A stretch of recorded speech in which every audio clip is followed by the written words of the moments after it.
So ఎట్లా చూస్తారు madam రాష్ట్ర ప్రభుత్వం ఇటు ఎస్సీ వర్గీకరణకు సంబంధించినటువంటి నివేదికలు కావచ్చు, ఇటు బీసీల కులగణనకు సంబంధించినటువంటి సర్వేలు కావచ్చు, దానికి సంబంధించినటువంటి రిపోర్ట్లన్నీ కూడా నిన్న అసెంబ్లీలో చర్చించడం జరిగింది. బట్ ఎస్సీ వర్గీకరణ గురించి మనం మొదటగా మాట్లాడుకుంటే మందకృష్ణ మాదిగ ఇంతకుముందు ప్రెస్ మీట్ పెట్టిడు. మాదిగల వాటా మాదిగలకే కావాలి, పక్కుల వాటా అవసరం లేదు మాకు అని చెప్తా ఉన్నాడు. సో మాకు అనుమానాలు తలెత్తా ఉన్నాయి. 9% కాదు 11% మాకు మాదిగలకి ఇవ్వాలని అంటున్నారు. సో ఎట్లా చూస్తారు ఈ అంశాన్ని? చాలా మంది ప్రశ్నిస్తున్నారు, కొంతమంది విమర్శిస్తున్నారు ఎస్సీ వర్గీకరణ. ఇప్పుడు అసలుకే ఏసరి పెట్టిండ్రు ఇన్ని రోజులు. వీళ్ళు 10 ఏళ్ళు పరిపాలన ఉన్న ప్రభుత్వంలో గాని గతంలో 30 ఏళ్ళ నుంచి ఉన్నాయి. మా ఎంఆర్పిఎస్ మందకృష్ణ మాదిగ కృష్ణ మాదిగ గారు చేసిన ఉద్యమంలో మేము కూడా ఒక దళిత బిడ్డలుగా, ఒక మాదిగ జాతి బిడ్డగా ఆ ఉద్యమంలో పనిచేసిన తర్వాత ఈ 30 ఏళ్ళని ఇన్ని రోజుల తర్వాత కూడా 2 రాష్ట్రాల ముఖ్యమంత్రులు కూర్చొని చేసుకోవచ్చు అని గతంలో రాజశేఖర రెడ్డి గారు కానీ, సోనియా గాంధీ గారు కానివ్వండి, వాళ్ళు మాకు మన్మోహన్ సింగ్ గారు ఉన్నప్పుడే పంపించినప్పుడు అది 2 రాష్ట్రాలు మీరు మీ ఇష్టం మీరు చేసుకోవచ్చు అని క్లియర్ గా చెప్పడం జరిగింది. అయినా కూడా దీన్ని డిలే చేయడానికి అనేక కారణాల లోపల ఉద్యమాల పేరుతోటి దీన్ని ఎలా ప్రొసీడ్ అంటే ప్రొలాంగ్ చేయాలన్న ఉద్దేశంతో అది ఎలా పెంచుకుంటూ వెళ్ళిపోతున్నారు. అమాయకమైన మా జాతి బిడ్డలకు చదువు లేకపోయా, ఉద్యోగాల కోసమని 30 ఏళ్ళు దీంట్లో పనిచేస్తూ అసలు జీవితాలు నాశనం చేసేసుకున్నారు పిల్లలంతా కూడా.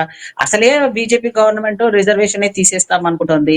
అలాంటి బీజేపీకి ఓట్లేయండి అని చెప్పి మా కృష్ణమాదిగ ఏ రోజైతే అసలు ఎప్పటిపోయేది. అసలు నిజంగా కూడా ఉషా మేరా కమిటీ వేసినప్పుడు జనాభా ప్రాతిపదికన వేయమని కూడా రిపోర్ట్ ఇచ్చినప్పటికీ గత కాంగ్రెస్ పార్టీ ఎట్లాగైతే తెలంగాణ ఇచ్చిందో ఏపీసీ వర్గీకరణకు కూడా తెలంగాణనే సపోర్ట్ చేసింది. ఆ రోజు నుంచి ఈ రోజు వరకు కూడా దళితులకు ఎవరైనా మేలు చేశారు అంటే అది దళితులకు సంబంధించినంత పార్టీ తెలంగాణకు సంబంధించింది కాకుండా యావత్ భారతదేశంలో పేదవాళ్ళకు సంబంధించి ఈ పార్టీనే, కాంగ్రెస్ పార్టీనే. సో దీనికి వీళ్ళు ఎంత కాదన్నా కూడా వీళ్ళకి తొందరగా సమస్య తీరొద్దు అన్న ఉద్దేశంతో దీన్ని ఇన్ని రోజులు పెండింగ్ పెట్టుకుంటూ వచ్చారమ్మా. సో ఇప్పుడు వీళ్ళు చెప్తున్న ఏదైతే ఉందో అంశం ఏదైతే ఉందో, కృష్ణమాదిగ గారు ప్రెస్ మీట్ నేను చూడలేదు, కానీ నాకు అర్థమైంది ఏంటంటే కృష్ణమాదిగ గారు అంటే ఇంతకు ముందు అయితే అసలే లేదు. మరి ముఖ్యమంత్రి గారు రేవంత్ రెడ్డి గారు గొప్ప విషయం, నేను అందరికీ మా జాతి అంతా కూడా రేవంత్ రెడ్డి గారు కృతజ్ఞత చెప్పుకోవాల్సిన సమయం ఇది. ఎందుకంటే తెలంగాణ ఇచ్చినప్పుడు తెలంగాణ బిడ్డలు ఎట్లయితే కృతజ్ఞత చెప్పుకోవాల్సిన పరిస్థితి కల్పించారో, గతంలో జరిగిన ప్రభుత్వాలు ఎంత నష్టం చేశాయో, మరి తెలంగాణ లెవెల్ ఎలా ఇచ్చారో అలాగే ఏబిసిడి వర్గీకరణ కూడా ఎప్పుడో అయిపోయేది. దాన్ని ఇప్పటికన్నా రేవంత్ రెడ్డి గారు భుజస్కంధాల మీద వేసుకొని అటు ఎంత ఖచ్చితమైన వాళ్ళు అభ్యంతరాలు పెట్టినా, ఎన్ని బాధలు పెట్టినా, ఇక్కడ నుంచి ఫోర్స్ వచ్చినా సరే ఆయన ఎవరికి కూడా తొనకకుండా లేదు, నిజంగా అన్యాయం జరిగింది తెలంగాణ విషయంలో ఎలాగైతే అందరూ ఆమోదింపజేసి అసెంబ్లీ తీర్మానాల్లో ఓకే ఎట్లాగైతే చేశారో ఏబిసిడి వర్గీకరణ కూడా. మీరు అన్నట్టుగా నిన్న మనం ఎస్సీ వర్గీకరణ అంశం గురించి మాట్లాడితే, నిన్న అసెంబ్లీలో అంశం గురించి డిస్కషన్ చేసినప్పుడు ఎస్సీ వర్గీకరణ మీద అటు బీఆర్ఎస్ కావచ్చు, ఇటు బీజేపీ కావచ్చు, ఇక సిపిఐ కావచ్చు, ఎంఐ కావచ్చు, ఎవరు కూడా దాన్ని విమర్శించారు, అందరూ స్వాగతించారు, అందరూ మద్దతు తెలిపారు. కానీ మందకృష్ణ మాదిగ మాత్రం ఇంకా కొంత లోన్లీగా ఫీల్ అవుతా ఉన్నారు. ఏదో మాకు అన్యాయం జరుగుతుంది అన్నట్టుగానే ఆయన చెప్తా ఉన్నాడు. మా వాట అది ఏమైందంటే ఒకటే అండి, కృష్ణ మాదిగ గారు అంటే మాకు అభిమానమే.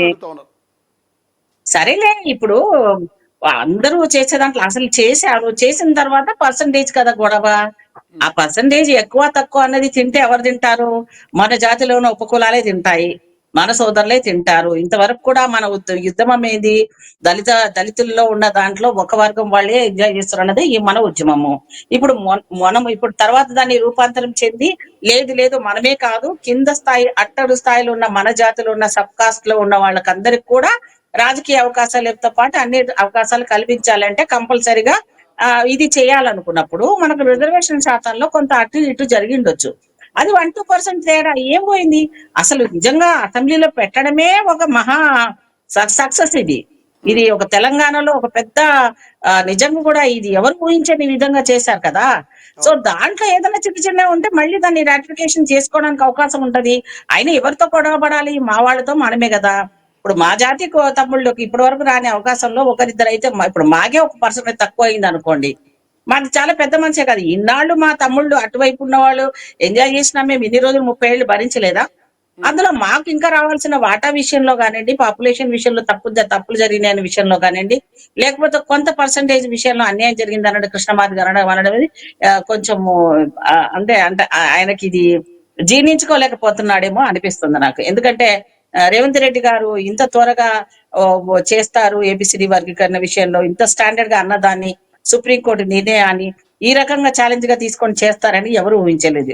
ప్రపంచంలో ఏ మూల ఏ క్షణం ఏం జరుగుతుందో వేగంగా తెలుసుకోవడానికి తొలి వెలుగు వాట్సాప్ ఛానల్ని ఫాలో చేయండి.